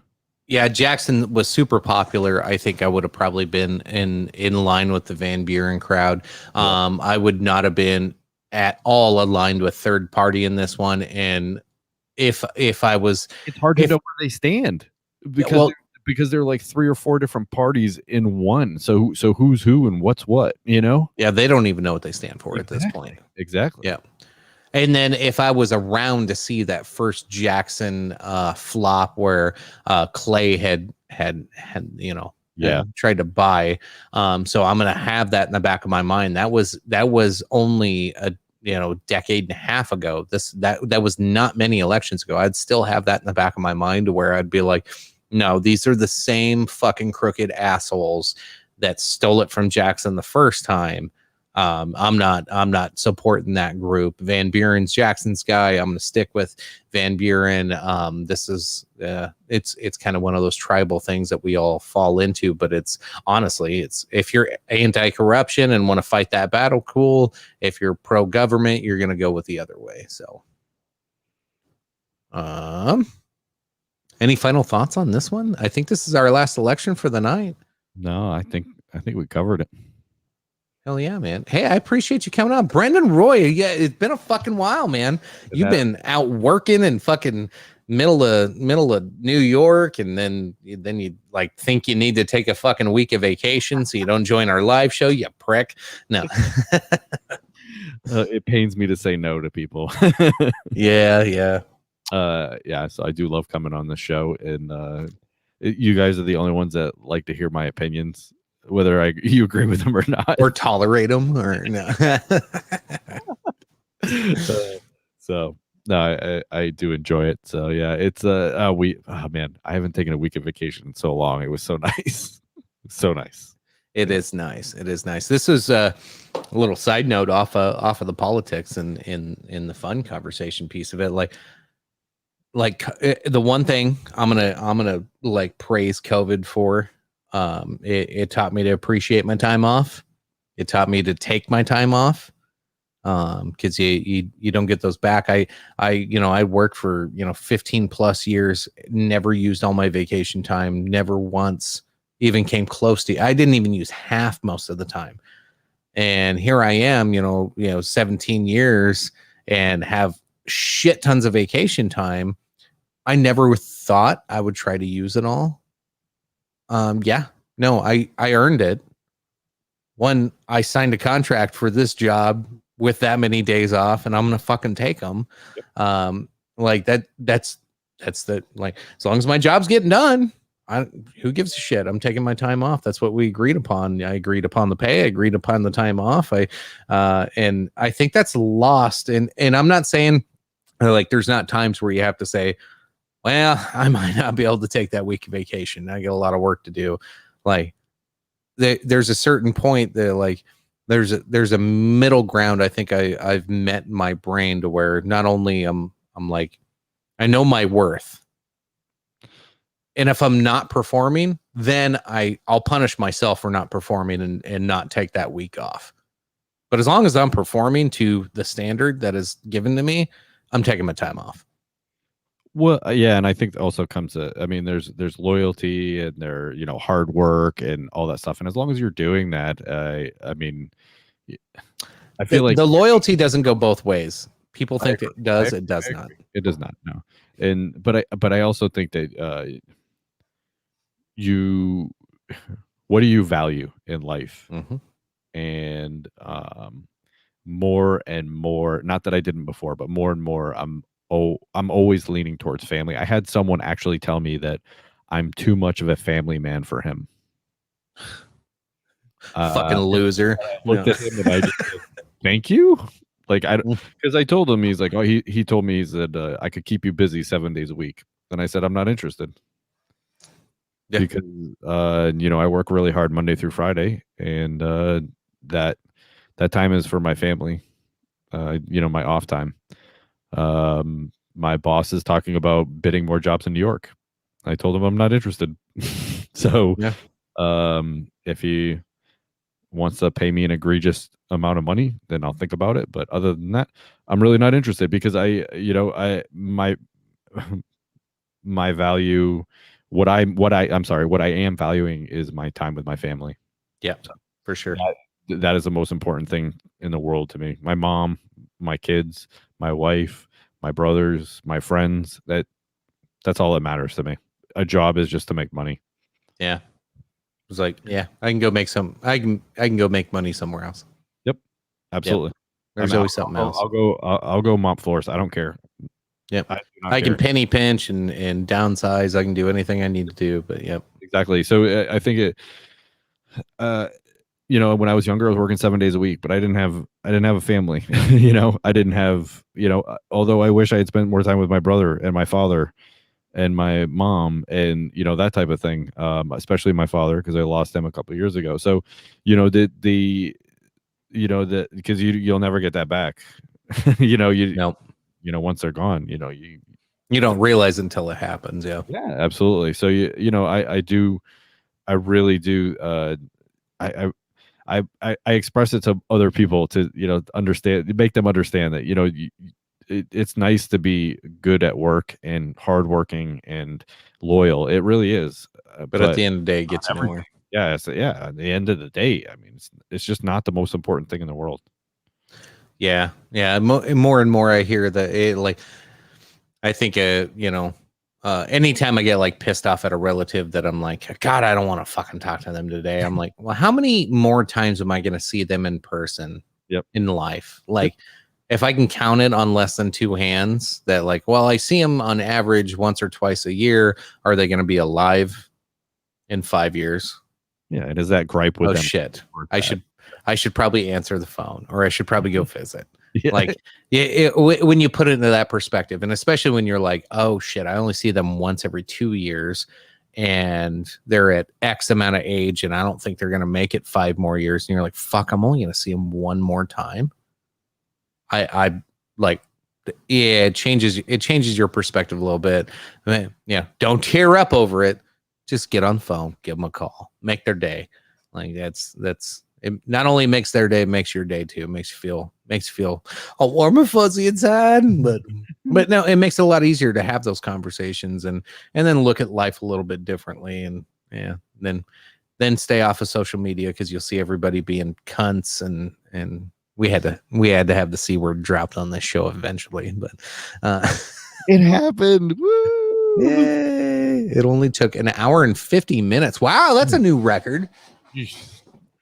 Well, Phil wasn't here to grind your gears. I know. Yeah. Yeah. Anyway, where can everybody find you, Brendan? Oh man, we are in all the podcatchers. Check us out. And if we're not on the one that you listen to, send me an email, brendan@dadsww.com, and I'm gonna get us on there. And we have a Facebook page, Instagram, Twitter, we're all there. So come check us out and listen to a couple episodes, give us a like and a share. That would be awesome. Maybe a subscribe. And if you haven't already, you better like and subscribe to the Dog and Chicken Show. You better. Damn right, you better. That was Son my of a third ad. bitches. Are you following me back on Twitter? I think so. I don't know. I'll have to look. I don't fucking know. It was funny. Like I made a joke the other day because I got Michael Malice to roast me, and then I got Phil from the band All That Remains to like one of my tweets. Love that dude. And I was like, yeah, moving up in the world. And then I like scroll and I'm like, I only have 12 followers on Twitter. Platforms that it's the hardest to get followers on there. It's crazy. Well, yeah, especially for anybody with mindsets like us. Yeah. Yeah, but I'm okay. So with Dads Worldwide, I'm not political. No. I really try to I take a step Stay back. away from it. Yeah. Because we're just my co-host Jim is not political at all, even though he's getting more political because he's been fighting with the government for a little while. Yeah. Everybody gets there, folks. Yeah, I know when he says something, I'm like, I laugh. I'm like, I was like, yeah, It's coming through the dark side. It's like me and Tony with conspiracies. All of a sudden, Tony started texting me conspiracy videos. And I'm like, I'm just letting it happen. I'm not talking. I'm just like, you're finding it all on your own now. I love it. You don't have to say anything. Yeah. I'm like, I watched that video 7 years ago. Keep it going, Tony. Keep it going. So with the Dads Worldwide moniker, I try to keep it light. I do have a political moniker on Twitter. It's Your Politician Sucks. Nice. Come find me with an X. But I've actually got more followers on that than I do the Dads Worldwide, and I'm like, You just go talk shit anonymously. Yeah, well, no, I mean, I have someone asked, I tell them who I am, but I mean, I just I did troll a Biden feed at one point, and I had people I was arguing with people. I was asking like, you really think this is going to be different? Like you're dreaming. So yeah, that was fun. But no, so I try to keep politics away from Dads Worldwide. So even then on Twitter, I don't know. I just find it to be a weird platform to It is. with people, unless you're fighting with them, honestly. Yeah. You know what I mean? Like, I don't know. It's weird. Oh, I definitely do. Yeah. Definitely. Instagram, we have Instagram, and I know you're not a big fan of that, but we have. I have one. I just never look at it. Yeah, it's different, and I don't even know how to fucking post a picture. Like I went to like post a fucking picture and it wants me to take one. I'm like, I already took one. I want to post what I took. Yeah, and the platform's not fantastic, but but it does. I've been able to get a good community of dads and stuff like that. That's good. There. So it's actually the most positive. I would say it's probably the most positive feedback that we get, and then it's the most positive people that I engage with. So that's what I noticed about Instagram. People are nicer. Oh yeah, totally. Yep. Yeah.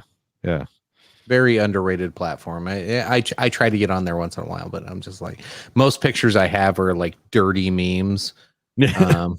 And things that'll trigger people, and I'm like, these people are being so nice. I don't know if I want to poison the well. That's what Twitter is for. Yeah, I know, right? All right, folks, check out Dad's Worldwide. Brendan Roy, thank you for jumping on. Got to have you back on more often. Now that you're back home, we'll get you into some of these live shows. We gotta roast Phil. Damn it, he's getting too powerful now that Biden's like pulling so much power away. Like, we gotta stop Phil. And like, it's like two immovable objects trying to pull apart. Like, you need some of us libertarian-esque type folks to like jump in the middle and make them all look stupid. That way, the rubber band will snap and then they just go, and then they'll all look stupid. Calling myself a Democrat or something. Oh God, don't do that. Anyway, Jesus, don't do that. No. Oh, all right, folks. All that being said, we'll have Phil kill it with the outro. As always, like, share, subscribe. Thanks for tuning in, folks.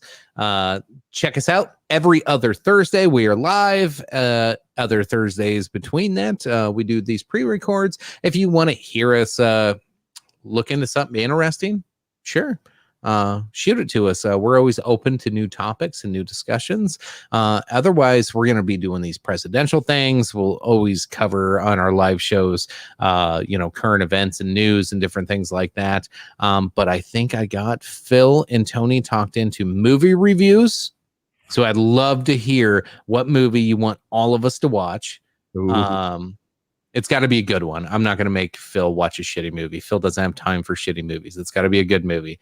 And then I really want to get some responses.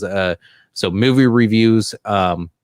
Also got them talked into murder mysteries, and not the normal murder mysteries. We want to do like some of our pre-recorded. We want to do like fucking crazy, unheard of murder mysteries. Like, holy shit, how the fuck does that happen? We already covered Dyatlov Pass and like that crazy weird phenomenon shit. No, I want to talk about how this crazy dude ends up killing 14 fucking people in one night. Nobody stops him, and he walks away with no scratch on him. How in the fuck? Like, why don't you people own guns? Anyway, yeah. For real. All right, let's switch over to Phil. As always, folks, I appreciate you. Love you. Let's have Phil take it away and round out the night for us. I'm sure there's a long delay on this one, as there is with the others. We shall see. I'm waiting for the all that being said. Dog, chicken, everybody, thank you. And as I'm known to say around here, all that being said, thank you for joining us for this very special dog and chicken show going into the history of presidential elections in the United States. I am your king of extreme, Phil KOE, the man of the hour, the man with the power, the man that makes the other podcast cower, the Lord of the Scottish Highlands, the prince and potentate of the political parlance, and I hope to see every last one of you back here at the Dog and Chicken Show, happy, healthy, much the wiser. Folks, raise a glass to yourselves. I am your king of extreme, Phil KOE. You can find me at KOE Nation on YouTube and Twitch. Also, be sure to find Chicken at Big Buckin' Empire on YouTube and Facebook, and be sure to find Tony G at Revolutionary Wrestling Podcast on YouTube and Spotify. Thank you for being here. Thank you for joining us. Thank every last one of you. God bless you, and I'll catch you on the flip side. All right. Thanks, Phil. Good night, folks. We'll see y'all next week. And see if it just smooths itself out.